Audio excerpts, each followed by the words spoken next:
Hello दोस्तों, आज हम देखते हैं कौन से देश पर सबसे ज़्यादा कर्ज है। ये कहानी है दुनिया के पैसे की, जो सोच से कहीं बड़ी है। पैसे की दुनिया में सब कुछ बिकता है, पर क्या सुकून दिल का कभी बिकता है? ग्लोबल कर्ज अब पूरी दुनिया के जीडीपी का 235% से ज़्यादा हो चुका है, जो अब तक का सबसे बड़ा रिकॉर्ड है। इसलिए तो एक कहावत आप सबने सुनी होगी, जितनी चादर हो उतने ही पैर फैलाओ।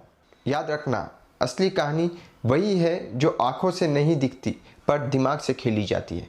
तो आए हम बात करते हैं टॉप 10 कंट्रीज की लिस्ट जिसने सबसे ज़्यादा कर्जा लिया हुआ है। इस लिस्ट में सबसे टॉप रैंक पर आता है यूनाइटेड स्टेट्स, जिसने 33.5 ट्रिलियन डॉलर्स का कर्ज लिया है, जो कि 125% है उसके जीडीपी का। सेकेंड पर आता है चाइना, जिसने 15.2 ट्रिलियन डॉलर का कर्ज लिया है, जो कि 82% ऑफ इट्स जीडीपी है।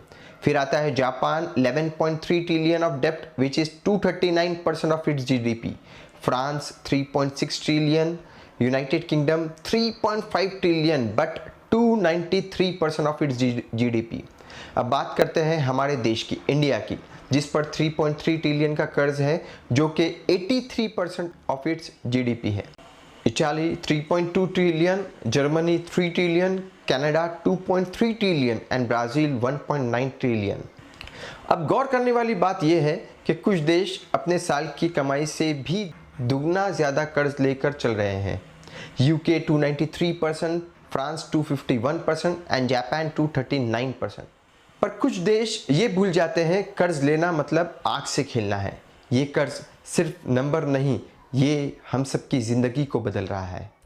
महंगाई बढ़ रही है, ग्रोथ धीमी हो रही है और लोन्स महंगे होते जा रहे हैं। इसका असर हम इन्फ्लेशन पर देख सकते हैं, ग्रोथ पर देख सकते हैं और लोन पर सीधे तौर पर देखा जा सकता है। अगली बार जब कोई नेशनल कर्जे का जिक्र करे तो आप जानोगे असली कहानी। फॉलो करिए ग्लोबल इकोनॉमिक्स के लिए, जो सच में इम्पोर्टेंट है।